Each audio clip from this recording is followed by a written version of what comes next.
जय हिंद। मैं राकेश साहू पेसी अकेडमी से आज हम एक फ्रेश टॉपिक डिस्कस करने जा रहे हैं, वर्णमाला अल्फाबेट। इसके अंतर्गत हम डिस्कस करेंगे वर्ण या ध्वनि। भाषा की सबसे छोटी इकाई कहलाती है वर्ण या ध्वनि।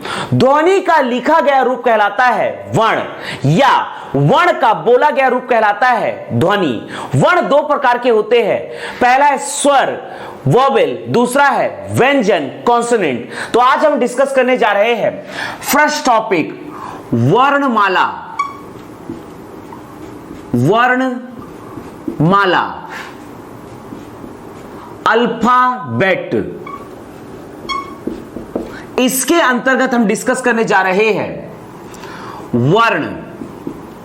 वर्ण कहिए या इसी को हम कह सकते हैं ध्वनि। वर्ण या ध्वनि भाषा की सबसे छोटी इकाई। भाषा की सबसे छोटी इकाई, भाषा की सबसे छोटी इकाई होती है वर्ण या ध्वनि। वर्ण जो होता है यह ध्वनि का ही लिखा गया रूप होता है। ध्वनि का लिखा गया रूप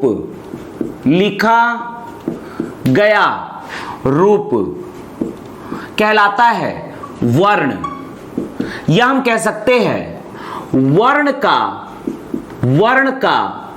बोला गया रूप। वर्ण का बोला गया रूप यह कहलाता है ध्वनि। वर्ण का बोला गया रूप कहलाता है ध्वनि। ध्यान दीजिएगा, वर्ण के प्रकार।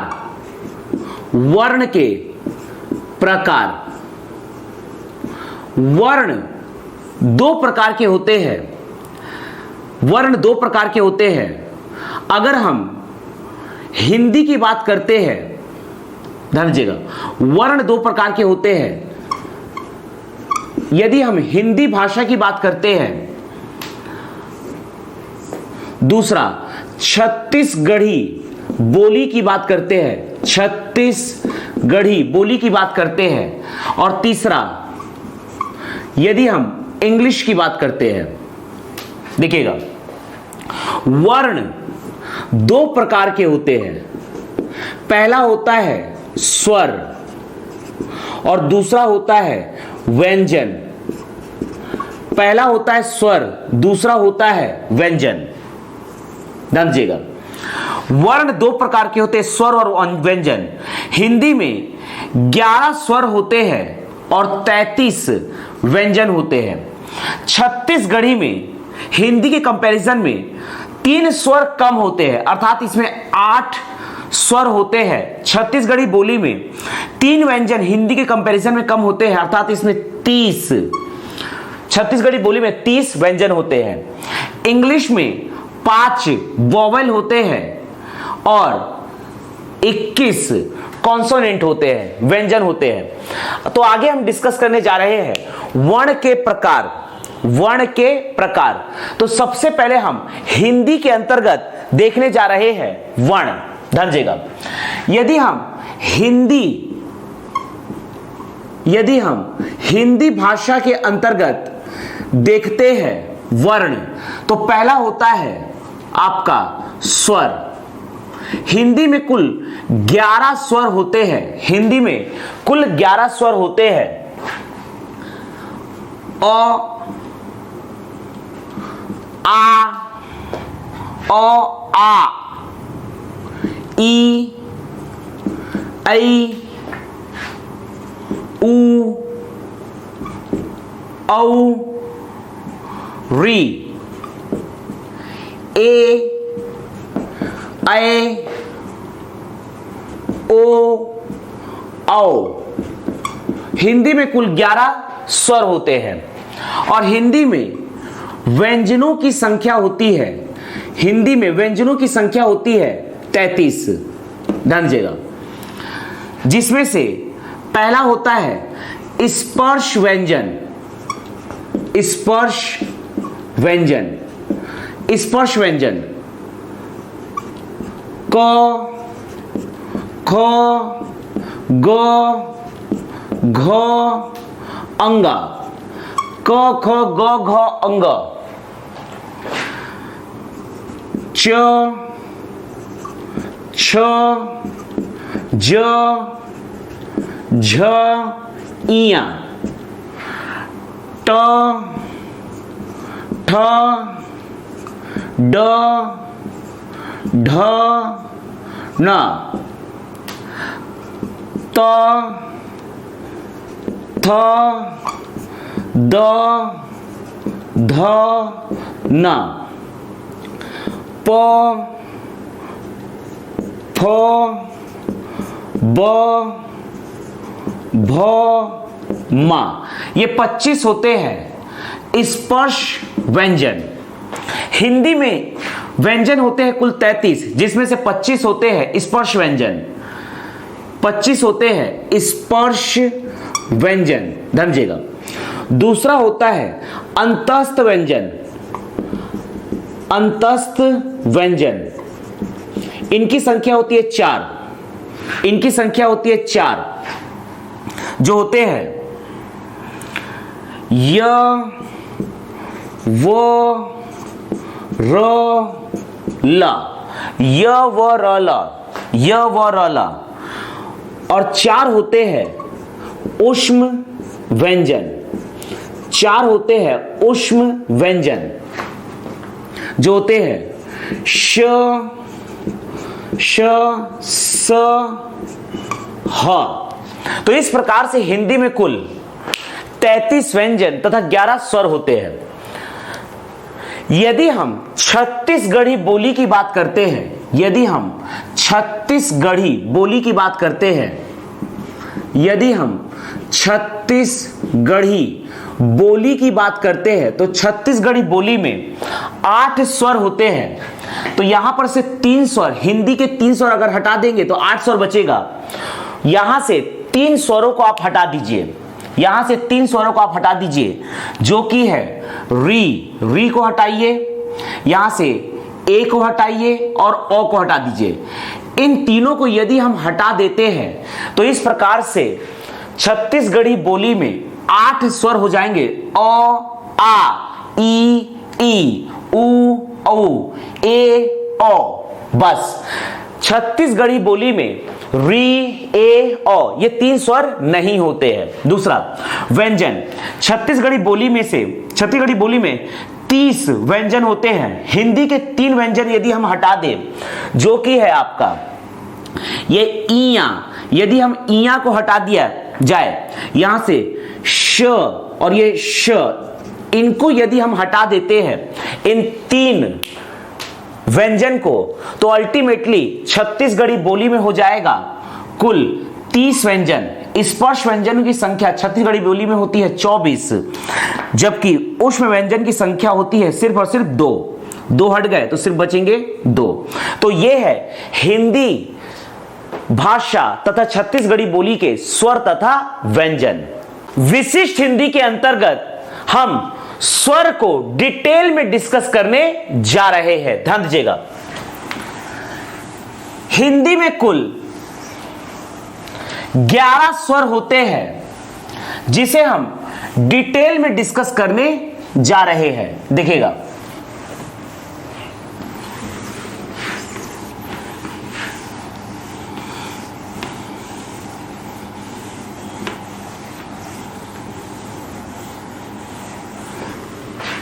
ध्यान दीजिएगा, हिंदी के हम 11 स्वरों को डिटेल में डिस्कस करने जा रहे हैं। सबसे पहले हम स्वर का मतलब समझते हैं। स्वर, हिंदी में कुल 11 स्वर होते हैं। स्वर का मतलब क्या होता है?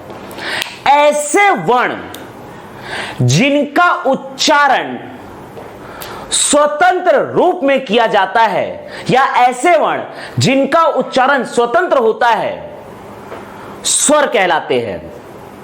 तथा जो व्यंजनों के उच्चारण में सहयोग प्रदान करते हैं। देखिएगा, जैसे मैंने एक स्वर लिखा और मैं आपको बोलूंगा इसे बोलिए ये क्या लिखा है, तो आप बोलेंगे अ। लेकिन यदि मैं एक व्यंजन लिखता हूं इस प्रकार से और मैं आपको बोलूंगा कि बोलिए ये क्या है, तो आप इसे बोलेंगे क।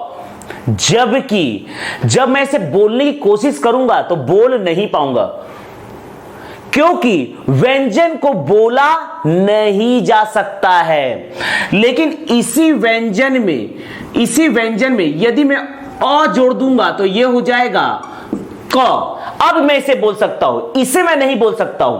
तो व्यंजन को जब भी प्रेजेंट करते हैं यहां नीचे में हलंत लगाते हैं, इसका मतलब यह है कि यहां पर यह जो लिखा गया है क, हालांकि मैं यहां पर आपको समझाने के लिए इसको मैं बोल रहा हूं क, लेकिन इसे बोला नहीं जा सकता है। व्यंजनों को बोला नहीं जा सकता है। व्यंजनों के उच्चारण या व्यंजनों को बोलने के लिए स्वरों की आवश्यकता होती है। जैसे ये हो गया क, जैसे मैंने यहां पर बोल दिया व्यंजन और इसके साथ लगा हुआ है आ की मात्रा, तो यह हो जाएगा का। तो यहां पर समझिएगा, लेकिन हम स्वर को बोल सकते हैं, स्वरों का उच्चारण कर सकते हैं, व्यंजनों का उच्चारण नहीं कर सकते हैं।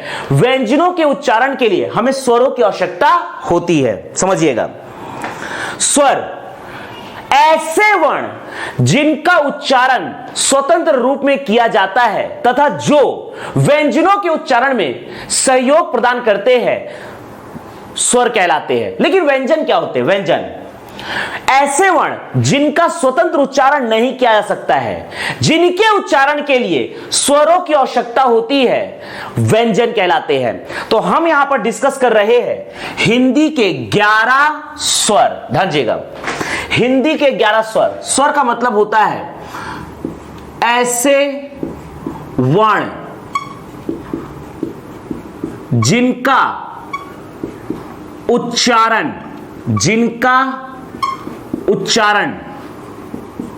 स्वतंत्र रूप में होता है, जिनका उच्चारण स्वतंत्र रूप में होता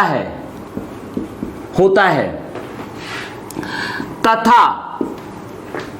तथा जो व्यंजनों के उच्चारण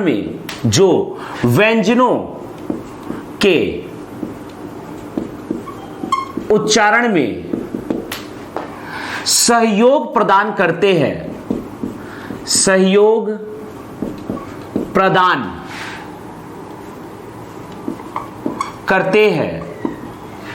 स्वर कहलाते हैं।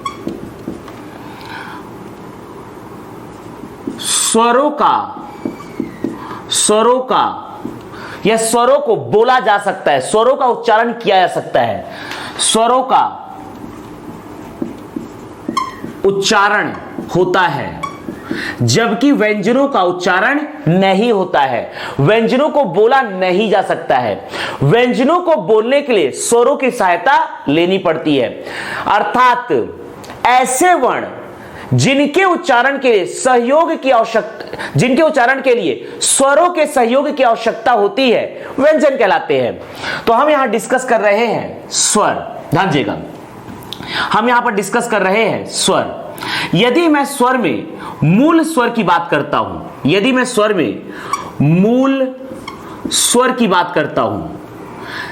मैं हिंदी के स्वरों की बात करता हूं, यदि मैं हिंदी के स्वर की बात करता हूं, तो हिंदी में कुल 11 स्वर होते हैं। हिंदी में कुल 11 स्वर होते हैं, जो कि होते हैं अ, आ, ई, ऊ, री, ए, ओ, औ। तो हिंदी में ये कुल 11 स्वर होते हैं, जिसमें से मूल स्वर होते हैं, मुख्य स्वर होते हैं, जिसमें से 4 मूल स्वर होते हैं, जो होते हैं अ, ई, उ, और आपका री। हिंदी में 4 मूल स्वर होते हैं, अ, ई, उ, री। ध्यान दीजिएगा, ध्यान दीजिएगा, यहां पर ध्यान देना है। अगला है अयोग वाह। अयोग वाह का मतलब होता है ऐसे वर्ण जो पूर्ण रूप से ना तो स्वर होते हैं और ना ही पूर्ण रूप से व्यंजन होते हैं। जो व्यंजन जो स्वर के बाद आते हैं, यहां पर अयोग वाह ऐसे वर्ण होते हैं जो ना तो पूर्ण रूप से स्वर होते हैं और ना ही पूर्ण रूप से व्यंजन होते हैं। इसमें व्यंजन स्वर के बाद आता है, जैसे कि होता है अयोग वाह में आता है आपका आहा, आहा। अब समझिएगा, ये अ के बाद वास्तव में न आ रहा है। यहां पर अगर हम का मतलब समझते हैं या अन का मतलब समझते हैं तो इसमें होता है अ के बाद आ रहा है एक व्यंजन ना। जबकि आहा का मतलब समझते हैं तो इसमें अ के बाद आ रहा है एक व्यंजन ह, आहा। इसका मतलब यह है कि यहां पर अयोग वाह ना तो पूर्ण रूप से स्वर होते हैं ना पूर्ण रूप से व्यंजन होते हैं। इसमें स्वर के बाद में व्यंजन आता है। इसी में के बाद अगला हम डिस्कस करने जा रहे हैं, ध्यान दीजिएगा, चौथा अनुस्वर। अनुस्वर, अनुस्वर, अन की मात्रा, अन की मात्रा। यहां पर एक्चुअल में ये जो अनुस्वर होता है, ये स्वर के बाद आने वाला वास्तव में व्यंजन होता है। अन, अ और ये है ना, अ और ना। इसका उच्चारण केवल नाक से किया जाता है। अनुस्वर, इसका उच्चारण केवल नाक से किया जाता है। अनुस्वर, जैसे कि एग्जाम्पल है अंगूर, इसका एग्जाम्पल है अंगूर। अगला हम देखने जा रहे हैं अनुनासिक। अनुनासिक, अनुनासिक, जैसे इसमें चंद्रमा लगा रहता है, ध्यान दीजिएगा, ध्यान दीजिएगा। अनुनासिक, इसका उच्चारण जब नाक से और मुंह दोनों से किया जाता है तो यही कहलाता है अनुनासिक। यहां पर इसका उच्चारण अन का जब उच्चारण नाक और मुंह दोनों से किया जाता है तो इसे कहा जाता है अनुनासिक। ऐसे स्वर जिसका उच्चारण नाक और मुंह दोनों से किया जाएगा यह कहलाता है अनुनासिक। यह भी वास्तव में स्वर के बाद आने वाला व्यंजन होता है, जबकि अनुस्वर, इसका उच्चारण केवल नाक से किया जाता है, यह भी वास्तव में स्वर के बाद आने वाला व्यंजन होता है। जैसे कि चांद, जैसे कि इसका एग्जाम्पल है चांद। अगला है विसर्ग। विसर्ग को समझते हैं। विसर्ग, आहा, जो हमने यहां डिस्कस किया था अयोग वाह में, आहा। यहां पर अगर देखा जाए तो हा, आहा का मतलब है व्यंजन जो आ रहा है स्वर के बाद, स्वर के बाद आने वाला व्यंजन, और यहां पर व्यंजन होता है ह, यहां पर व्यंजन होता है हा, और इसका उच्चारण किया जाता है कंठ से। तो यहां पर विसर्ग का उच्चारण कंठ से किया जाता है और यह भी स्वर के बाद आने वाला ह व्यंजन होता है। जैसे कि इसका एग्जाम्पल है निह संदेह, निह संदेह, बिना संदेह का निह संदेह। तो इस प्रकार से आगे हम फ्रेश टॉपिक डिस्कस करने जा रहे हैं स्वर। तो स्वर का उच्चारण के आधार पर इसका हम प्रकार देखने जा रहे हैं। तो आगे हम डिस्कस करने जा रहे हैं स्वर के प्रकार। ध्यान दीजिएगा, आगे हम डिस्कस करने जा रहे हैं स्वर के प्रकार।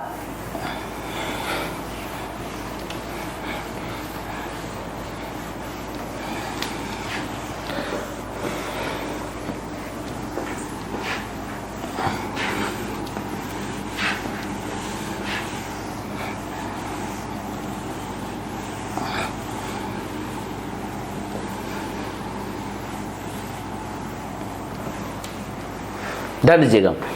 आगे हम डिस्कस करने जा रहे हैं स्वर के प्रकार। स्वर के प्रकार, ध्यान दीजिएगा, हम हिंदी में देखने जा रहे हैं स्वर के प्रकार। सबसे पहला तरीका हम डिस्कस करने जा रहे हैं। सबसे पहला तरीका हम डिस्कस करने जा रहे हैं मात्रा या उच्चारण। मात्रा या उच्चारण के आधार पर स्वर के प्रकार। मात्रा या उच्चारण के आधार पर स्वर के प्रकार। तो मात्रा या उच्चारण के आधार पर स्वर का पहला प्रकार होता है ह्रस्व स्वर। पहला होता है ह्रस्व स्वर। दूसरा होता है दीर्घ स्वर। दूसरा होता है दीर्घ स्वर। और तीसरा होता है प्लुत। तीसरा होता है प्लुत स्वर। इसको हम समझते हैं, ध्यान दीजिएगा। उच्चारण या मात्रा के आधार पर स्वर तीन प्रकार के होते हैं। पहला होता है ह्रस्व स्वर, दूसरा होता है दीर्घ स्वर और तीसरा होता है प्लुत स्वर। ह्रस्व स्वर को ही मूल स्वर भी कहा जाता है। इसे मूल स्वर भी कहा जाता है, समझिएगा। ऐसे स्वर जिसके उच्चारण में कम समय लगता है ह्रस्व स्वर कहलाता है। ऐसे स्वर जिसके उच्चारण में कम समय लगता है ह्रस्व स्वर कहलाता है। इसके उच्चारण में सबसे कम समय लगता है, इसे ह्रस्व स्वर कहते हैं। इसे मूल स्वर या मात्रिक स्वर भी कहा जाता है। इसे मूल स्वर या मात्रिक स्वर भी कहा जाता है। ह्रस्व स्वर, इसे मूल स्वर या मात्रिक स्वर भी कहा जाता है। ह्रस्व स्वर ऐसे स्वर जिसके उच्चारण में सबसे कम समय लगता है ह्रस्व स्वर या मूल स्वर कहलाते हैं।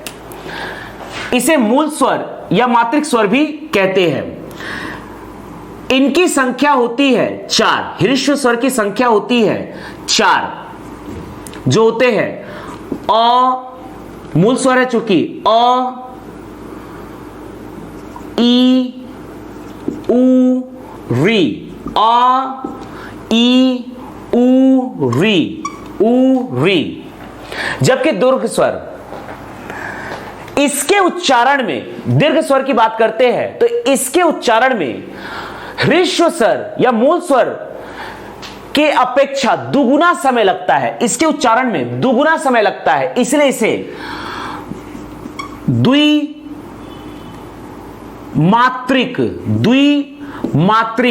स्वर भी कहा जाता है। इनके उच्चारण में ह्रस्व स्वर के कंपैरिजन में दुगुना समय लगता है। ऐसे स्वर जिनके उच्चारण में ह्रस्व स्वर या मूल स्वर की अपेक्षा दुगुना समय लगता है, 2 मात्राओं का समय लगता है, इसे इसलिए द्विमात्रिक स्वर या दीर्घ स्वर भी कहा जाता है। इनकी संख्या है कुल 7। बाकी बचे हुए स्वर, तो ये हो जाएगा आ, ई से हो जाएगा ई, उ से हो जाएगा उ, ए, ओ, औ। बाकी के बचे हुए 7 स्वर कहलाएंगे दीर्घ स्वर, प्लुत स्वर। ऐसे स्वर जिनके उच्चारण में मूल स्वर या ह्रस्व स्वर की अपेक्षा तिगुना समय लगता है, अर्थात 3 मात्राओं का उच्चारण यहां लगता है। इसलिए चूंकि इसमें 3 मात्राओं का उच्चारण लगता है, इसलिए इसे त्रिमात्रिक स्वर कहते हैं। इसे त्रिमात्रिक स्वर कहते हैं। जैसे कि अ, ये है अ। जैसे मैं लिखूंगा राम। अब इसको बोलने का तरीका देखिए, राम। तो अगर मैं राम बोल रहा था तो ये ऐसा आ जाएगा, र, अ, मा। राम। जब इसे हम बोल रहे हैं तो लंबा समय ले रहे हैं, तो इसे कहते हैं त्रिमात्रिक स्वर या प्लुत स्वर। ध्यान दीजिएगा। तो स्वर के प्रकार में हम देख रहे हैं मात्रा या उच्चारण के आधार पर स्वर के प्रकार हमने डिस्कस किया, ह्रस्व स्वर, दीर्घ स्वर और प्लुत स्वर। अगला हम स्वर के प्रकार का कैटेगराइजेशन देख रहे हैं दूसरे प्रकार से। ध्यान दीजिएगा। दूसरा है जिह्वा। जिह्वा के दूसरा हम देख रहे हैं जिह्वा के प्रयोग के आधार पर, प्रयोग के आधार पर स्वर के प्रकार। जिह्वा ये हमारा जीव है, तो जिह्वा के प्रयोग के आधार पर स्वर के प्रकार हम डिस्कस करने जा रहे हैं। अग्र स्वर, जिह्वा के प्रयोग के आधार पर स्वर का पहला प्रकार है अग्र स्वर, अग्र स्वर। दूसरा होता है पश्च, दूसरा होता है मध्य स्वर और तीसरा होता है पश्च स्वर। समझते हैं। अगर यहां पर हमें जिह्वा के किसी भी स्वर का उच्चारण जिह्वा के थ्रू करना है तो जिह्वा के प्रयोग के आधार पर स्वर तीन प्रकार के होते हैं। पहला होता है अग्र स्वर, मध्य स्वर, पश्च स्वर। अग्र स्वर, जब जिह्वा का अग्र भाग के द्वारा जब हम उच्चारण करते हैं, ऐसे स्वर जिनका उच्चारण जिह्वा के अग्र भाग से किया जाता है, यह है अग्र भाग।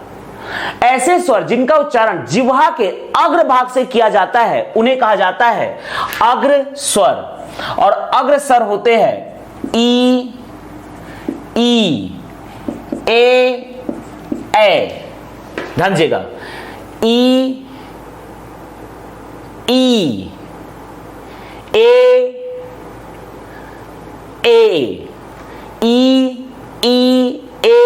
ए। ध्यान दीजिएगा।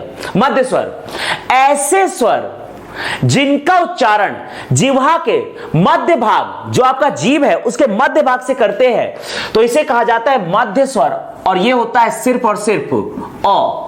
इसके अतिरिक्त जो भी स्वर है वो सभी कहलाएंगे पश्च स्वर। तो ध्यान दीजिएगा। अ, आ, ई, ऊ, री,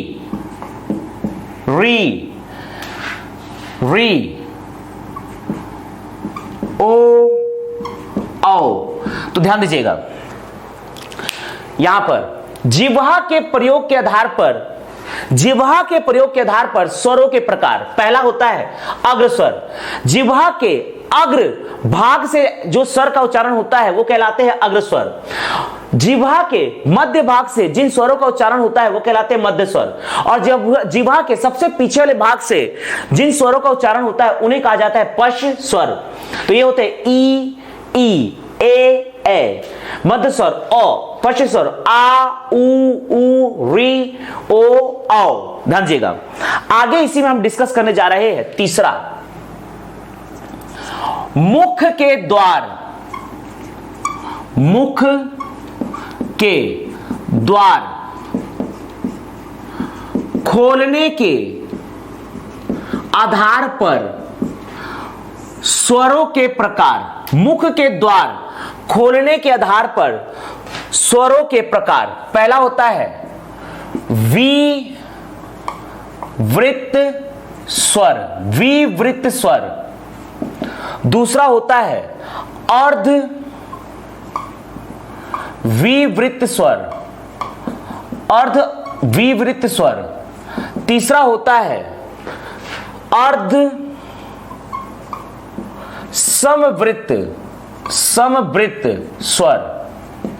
और चौथा होता है समवृत स्वर, समवृत स्वर। ध्यान दीजिएगा। विवृत स्वर, विवृत स्वर का उदाहरण है आ, अर्ध विवृत स्वर का उदाहरण है अ, ए, औ।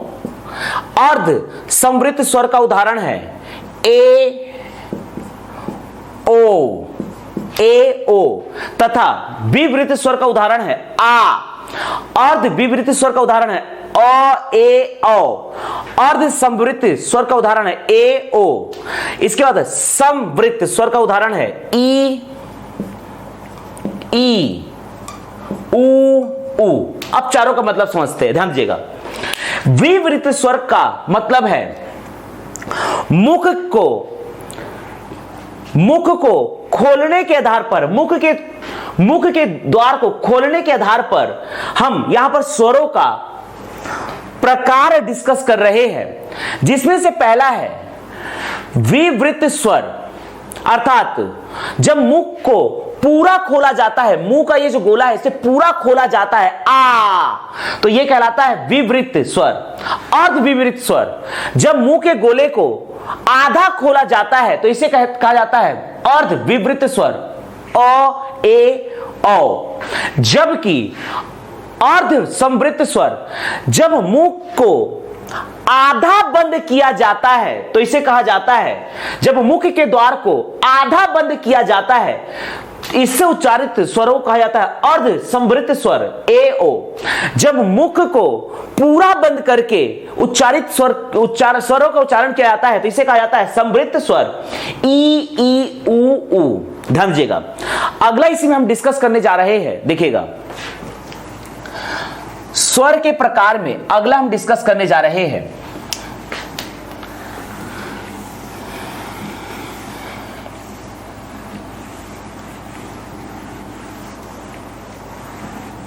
देखिएगा। अगला है चौथा ओठों की स्थिति। ओठों की स्थिति के आधार पर, ओठों की स्थिति के आधार पर स्वरों का प्रकार। ओठों की स्थिति के आधार पर स्वरों का प्रकार। पहला है अवृत, अवृत मुखी स्वर, अवृत मुखी स्वर, जिसके उदाहरण है अ, आ, ई, ऐ, ए, ऐ। जबकि दूसरा है वृत्तमुखी स्वर, वृत्तमुखी स्वर, वृत्तमुखी स्वर। इसके उदाहरण हो जाएंगे यहां पर ऊ, ऊ, ओ, औ। अब समझते हैं इसको, ध्यान दीजिएगा। ओठों की स्थिति के आधार पर स्वरों के प्रकार, तो ये दो प्रकार का होता है। पहला है अवृत्तमुखी स्वर, ओठ। ये हमारा ओठ है। ओठ को जब हम गोला करेंगे, ऐसे पूरा गोला के आधार पर जब उसका उच्चारण होगा तो ये कहलाएगा ओठों के गोल आकार के कारण जब स्वरों का उच्चारण होगा तो ये कहलाएगा वृत्तमुखी स्वर। लेकिन ऐसे स्वर जो ओठों के गोलाकार होने के कारण उच्चारित नहीं होते हैं, ये कहलाते हैं अवृत्तमुखी स्वर अ, आ, ई, ए। और ओठों के गोलाकार स्थिति के कारण जिन स्वरों का उच्चारण होता है वो कहलाते हैं वृत्तमुखी स्वर ऊ, ओ, औ। अभी में हम अगला डिस्कस कर रहे हैं घोषत्व के आधार पर स्वरों के प्रकार। घोषत्व के आधार पर स्वरों के प्रकार। पहला है अनुनासिक। पहला है अनुनासिक स्वर, जैसे कि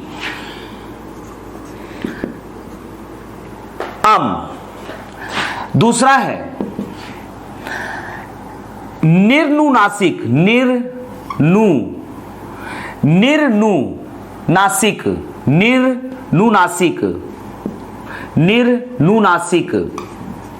निर्नुनासिक या मौखिक स्वर, समझते हैं दोनों का मतलब।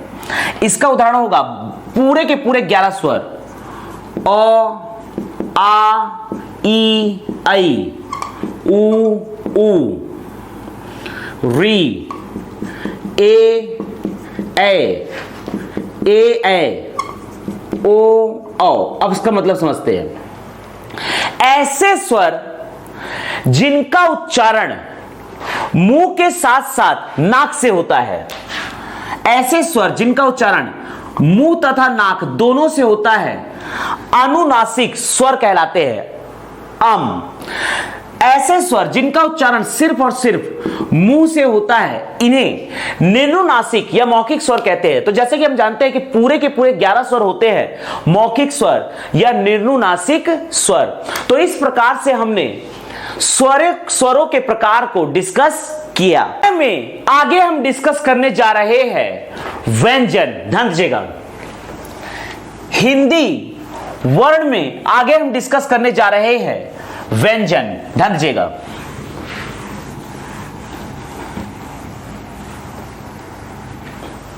देखिएगा, आगे हम डिस्कस करने जा रहे हैं व्यंजन।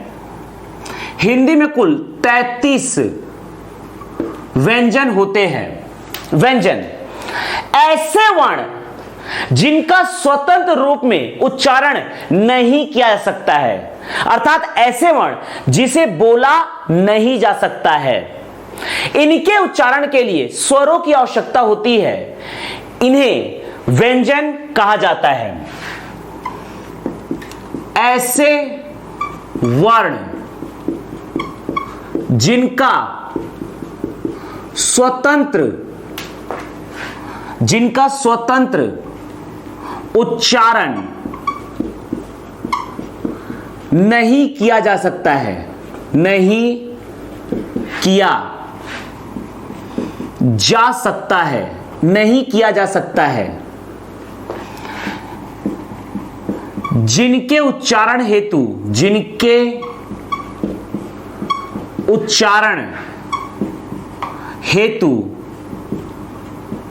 स्वरों की आवश्यकता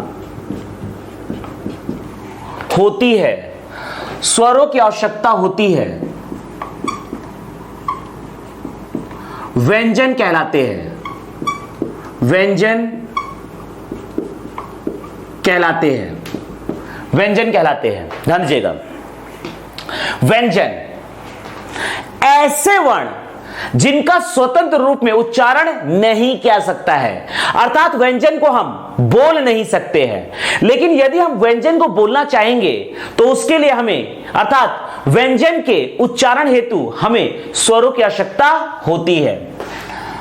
व्यंजन को बोला नहीं जा सकता है, व्यंजन को बोला नहीं जा सकता है, व्यंजन को बोला नहीं जा सकता है। ध्यान दीजिएगा, व्यंजन के प्रकार, इसी में अगला हम डिस्कस करने जा रहे हैं व्यंजन के प्रकार।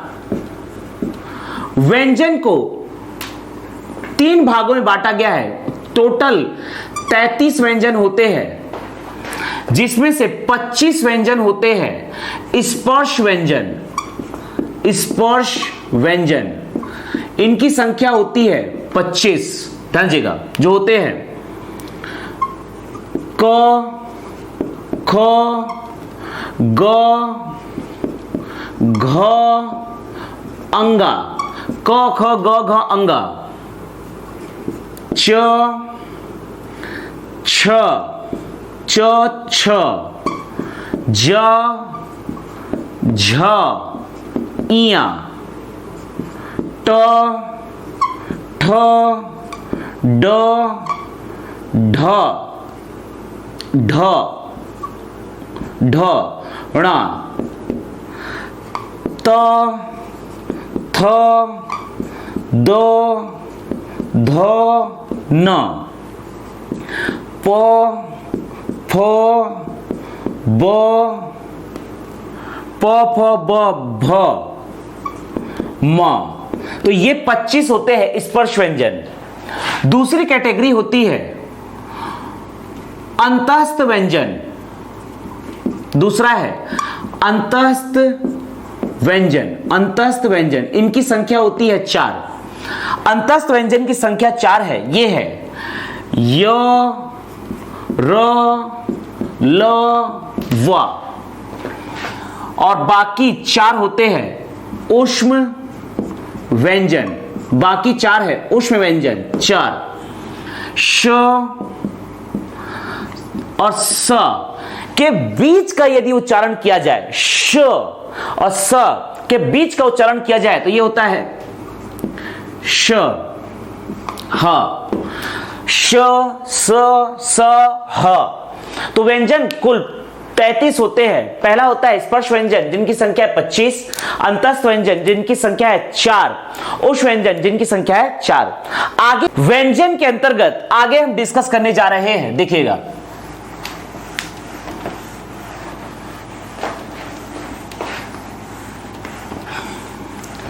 व्यंजन के अंतर्गत आगे हम डिस्कस करने जा रहे हैं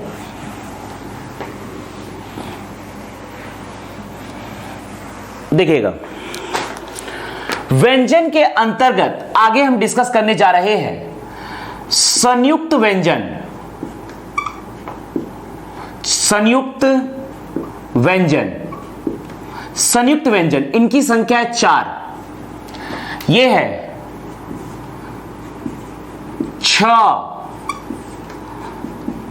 त्र, ज्ञ, छत्र ज्ञ और श्र। 4 संयुक्त व्यंजन होते हैं जो 2 व्यंजनों से मिलकर बनते हैं। ये है छ, त्र, ज्ञ, श्र। ऐसे व्यंजन जो 2 व्यंजनों के संयोग से बनते हैं संयुक्त व्यंजन कहलाते हैं। ऐसे व्यंजन जो 2 व्यंजनों के संयोग से बनते हैं संयुक्त व्यंजन कहलाते हैं, जो कि है जिनकी संख्या है 4, छ, त्र, ज्ञ, श्र। ध्यान दीजिएगा, ये छ बनता है क से और श से, इन दोनों से मिलकर बनता है छ। त्र बनता है त और र से। ज्ञ बनता है ज और इया के संयोग से बनता है ज्ञ। श्र बनता है श और रा के संयोग से। तो ये 4 है संयुक्त व्यंजन। अगला है उत्क्षिप्त। उत्क्षिप्त व्यंजन। अगला है उत्क्षिप्त व्यंजन। इसकी संख्या होती है 2, जो कि होते हैं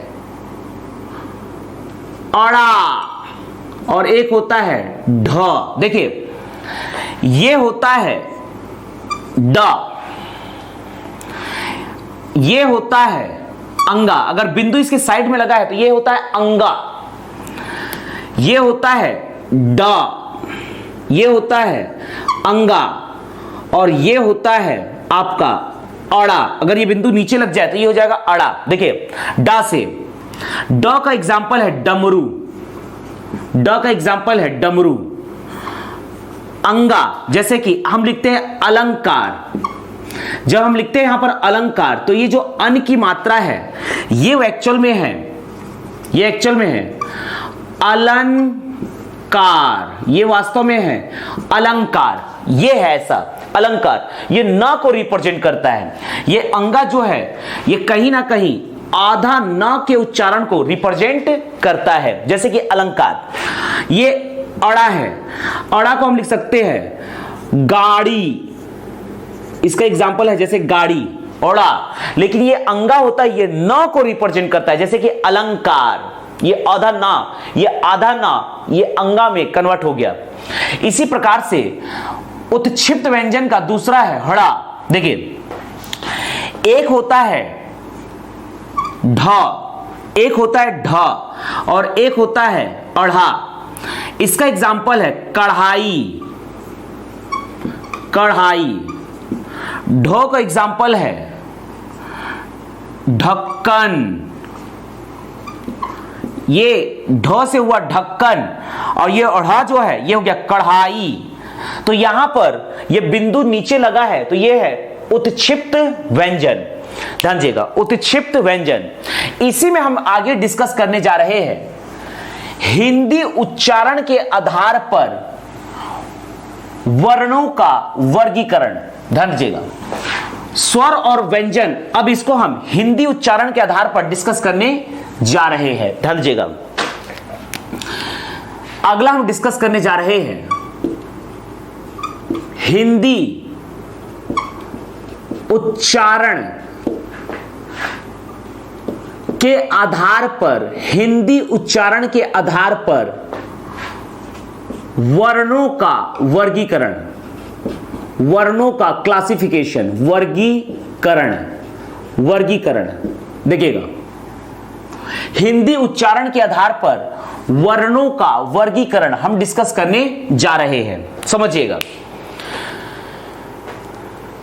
हम यहां पर स्वर तथा व्यंजन को उसके उच्चारण के आधार पर क्लासिफाइड या वर्गीकरण करने जा रहे हैं। पहला समझते हैं, यहां पर उच्चारण के आधार पर वर्गीकरण में, उच्चारण के आधार पर वर्गीकरण में, देखिए उच्चारण के आधार पर वर्गीकरण में पहला कॉलम हमने लिखा उच्चारण। ध्यान दीजिएगा, दूसरा मैं यहां लिख रहा हूं स्पर्श व्यंजन। व्यंजन में पहला मैं लिख रहा हूं स्पर्श व्यंजन, या आप यहां पर पहले स्वर लिख सकते हैं, मतलब एक ही है, स्पर्श व्यंजन। देखिए स्पर्श व्यंजन क्या क्या होता है, क, ख, ग, घ, अंगा, क ख ग घ अंगा। जब इसे आप बोल रहे हैं क, ख, ग, घ, अंगा, तो आप इसको कंठ से बोल रहे हैं। ध्यान दीजिएगा, तो ऐसे वर्ण जिनका उच्चारण कंठ से किया जाता है इन्हें कहा जाता है कंठव्य वर्ण। इन्हें कहा जाता है कंठव्य वर्ण। इन्हें कहा जाता है कंठव्य वर्ण। ऐसे वर्ण जिनका उच्चारण कंठ से किया जाए, क, ख, ग, घ, अंगा, तो ऐसे वर्ण जिनका उच्चारण कंठ से किया जाता है इन्हें कहा जाता है कंठव्य। तो स्पर्श व्यंजन के अंतर्गत क, ख, ग, घ, अंगा ये आते हैं कंठव्य के अंतर्गत, ये कहलाएंगे कंठव्य। समझते हैं इसे हम, ध्यान दीजिएगा, कंठव्य ये कहलाएंगे कंठव्य। आगे दूसरा हम देखते हैं, स्पर्श व्यंजन में दूसरा है च, छ, च,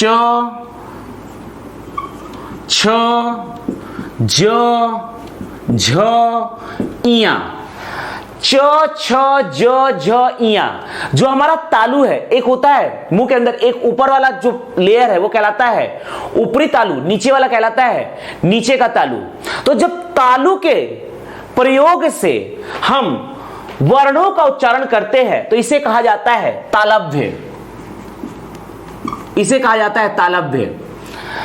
च, देखिए आपका जो जीभ है वो ऊपर के तालु से टकरा रहा है, च, छ, ज, झ, इया। यहां पर जो जीभ होता है वो ऊपर तालु से टकराता है, हमारे मुंह के ऊपर छत से टकराता है जिसे हम तालु कहते हैं, तो इसे कहा जाता है तालव्य। च, छ, ज, झ, इया। इसके अतिरिक्त ध्यान दीजिएगा, इसके बाद अगला है मूर्धन्य। जब किसी वर्ण को उच्चारित करते हुए हमारा जो जीभ है इस प्रकार से ऊपर की ओर पलटता है तो इसे कहा जाता है मूर्धन्य। इसका उदाहरण है स्पर्श व्यंजन के अंतर्गत ट, ठ, ड, ढ, ण, ट, ठ, ड, ढ, ण। इसका उदाहरण है ट, ठ, ड, ढ, ण। ध्यान दीजिएगा, ऐसे वर्ण जिसका उच्चारण करते समय हमारा जीभ ऊपर की ओर मूर्धन्य अवस्था में आता है तो इसे कहा जाता है मूर्धन्य, जिसका उदाहरण है स्पर्श व्यंजन में ट ठ ड ढ न। अगला है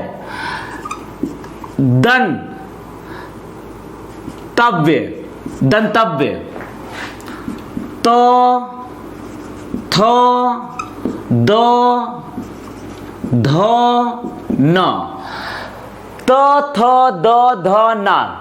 जब किसी वर्ण को उच्चारित करते समय जो जीभ है ऊपर और नीचे दोनों दांतों के बीच में आती है तो इसे कहा जाता है दंतव्य। दांत का जब जो जीभ है वो दोनों ऊपर और नीचे दोनों दांतों के बीच में आती है तो इसे कहा जाता है दंतव्य, जिसका उदाहरण है तो थ द ध न, अर्थात तो थ द ध न कहलाएगा दंतव्य। अगला है ओष्ठव्य, समझिएगा ओष्ठव्य। ओठ में ऊपर का ओठ नीचे का ओठ, जैसे कि हम बोलते हैं प फ ब भ मा। जब भी हम प फ ब भ मा बोलते हैं तो हमारा ऊपर और नीचे दोनों ओठ टकराएगा तभी इसका उच्चारण होगा। तो ऐसे वर्ण जिसका उच्चारण करते समय ऊपर और नीचे दोनों ओठ टकराते हैं तो इसे कहा जाता है ओष्ठव्य। ओठ की प्रधानता होती है यहां पर ओठ की प्रधानता होती है, ध्यान दीजिएगा। अगला है, समझिएगा, पहले नंबर पे है कंठव्य, दूसरे नंबर पर है तालव्य। तो कंठ और तालव्य इन दोनों को मैं मिलाता हूं तो ये मैं लिख सकता हूं कंठ तालव्य। इसे याद रखने के लिए आप लिख लीजिए 1 2 का कॉम्बिनेशन, नंबर 1 और नंबर 2 का कॉम्बिनेशन। कंठ तालव्य के अंतर्गत आएंगे जिसका उच्चारण कंठ और तालु दोनों से होगा उसको हम डिस्कस करते हैं, कंठ और तालव्य। इसके बाद हम डिस्कस करेंगे, समझिएगा, इसके बाद हम डिस्कस करेंगे पहला और यहां पर चौथा।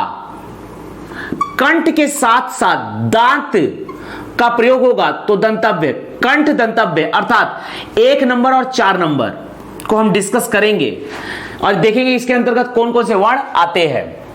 और इसके बाद चौथा और पांचवा को देखेंगे, अर्थात दंत प्लस ओष्ठव्य, दंत ओष्ठव्य। आप इसको कंबाइन करके दंतोष्ठव्य लिख सकते हैं, दंत ओष्ठव्य। आप इसे कंबाइन करके दंतोष्ठव्य लिख सकते हैं, दंतोष्ठव्य भी लिख सकते हैं। इसे याद रखने के लिए मैं इसका नंबर दे देता हूं 4 और 5 का कॉम्बिनेशन, ध्यान दीजिएगा। इसके अंतर्गत के हम वर्ण को डिस्कस करेंगे, समझिएगा। यहां पर हमने क ख ग घ अंगा को रखा है कंठव्य के अंतर्गत, च छ ज झ इया आया है तालव्य के अंतर्गत, ट ठ ड ढ ण आया है मूर्धन्य के अंतर्गत, त थ द ध न आया है दंतव्य के अंतर्गत, प फ ब भ म आया है ओष्ठव्य के अंतर्गत। स्पर्श व्यंजन के बाद अगला होता है अंतस्थ व्यंजन, समझिएगा।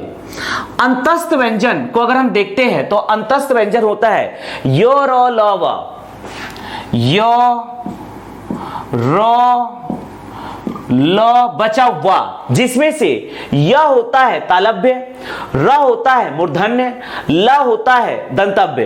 य र ल व होता है आपका, ध्यान देगा, व होता है आपका दंत प्लस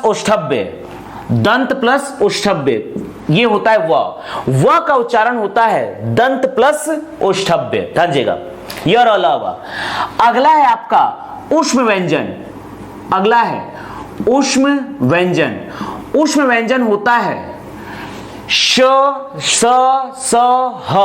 तो ये श स स ह होता है कंठव्य, ध्यान दीजिएगा। तो ह होता है कंठव्य, श होता है तालव्य, श होता है मूर्धन्य और स होता है दंतव्य। तो ये हो गया हमारे पूरे व्यंजन का कॉम्बिनेशन कि व्यंजन को कौन से उच्चारण की कैटेगरी में आते हैं। जैसे व का उच्चारण होता है दंत प्लस ओष्ठव्य, दंतव्य प्लस ओष्ठव्य, ध्यान दीजिएगा। अगला देखते हैं स्वर। या इसके बाद हम देखते हैं उत्क्षिप्त व्यंजन।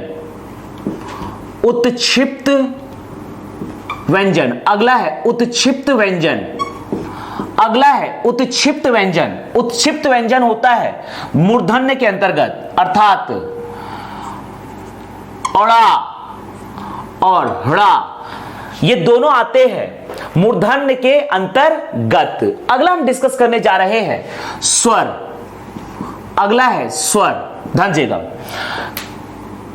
कंठव्य के अंतर्गत आता है अ, आ। तालव्य के अंतर्गत आता है ई। मूर्धन्य के अंतर्गत आता है री, अ, आ, ई।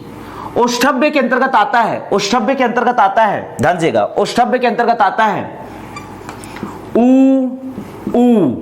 ओष्ठव्य के अंतर्गत आता है ऊ। अ, आ कंठव्य, ई तालव्य, री मूर्धन्य, ऊ ये आता है ओष्ठव्य के अंतर्गत। कंठ और तालव्य के अंतर्गत आता है ए। कंठ दंतव्य के अंतर्गत आता है ओ ये आता है कंठ तालव्य के कंठ दंतव्य के अंतर्गत। कंठ तालव्य के अंतर्गत आता है ए, जब ये कंठ दंतव्य के अंतर्गत आता है ओ। तो इस प्रकार से हम यहां पर हमने एक चार्टिंग किया है। इस चार्टिंग के आधार पर हमने बताया है कि हिंदी उच्चारण के आधार पर वर्णों का वर्गीकरण। इसी में हम अगला डिस्कस करने जा रहे हैं अनुनासिक उच्चारण। अनुनासिक उच्चारण अर्थात ऐसे वर्ण जिनका उच्चारण मुंह तथा नाक दोनों से होता है। ऐसे वर्ण जिनका उच्चारण मुंह तथा नाक दोनों से होता है अनुनासिक वर्ण कहलाते हैं। ये कहलाएंगे अनुनासिक वर्ण, ध्यान दीजिएगा, ये कहलाते हैं अनुनासिक वर्ण, ध्यान दीजिएगा। तो अनुनासिक वर्ण के अंतर्गत यहां पर स्पर्श व्यंजन का अंगा, इया, अड़ा, ना और मा भी आते हैं। तो ये दोनों के अंतर्गत आते हैं। जैसे अंगा कंठव्य भी होता है और अनुनासिक भी होता है। तो अंगा, इया, अंगा, इया, ड़ा, न और मा, ये होते हैं अनुनासिक। अनुनासिक के अंतर्गत जैसे कि होता है जैसे कि हमने डिस्कस किया था अनुनासिक, यह होता है हालांकि यह स्वर के बाद आने वाला व्यंजन होता है। तो यह होता है अनुनासिक, यह कहलाता है अनुनासिक। अनुनासिक के बाद अगला है वत्सर्य उच्चारण। अगर किसी वर्ण का उच्चारण वत्सर्य कटक, यदि किसी वर्ण का उच्चारण हमारे मुख के वत्सर्य कटक के द्वारा होता है तो इसे कहा जाता है वत्सर्य उच्चारण। इसका एग्जाम्पल है न ल स ज, ये होते हैं वत्सर्य उच्चारण। तो व्यंजन के अंतर्गत आते हैं वत्सर्य व्यंजन जिनका उच्चारण हमारे मुख के वत्सर्य कटक से किया जाता है। तो अल्टीमेटली यहां पर हमने डिस्कस किया है एक चार्ट के माध्यम से कि हिंदी उच्चारण के आधार पर किस प्रकार से वर्णों को वर्गीकृत किया जा सकता है। जय हिंद, जय भारत।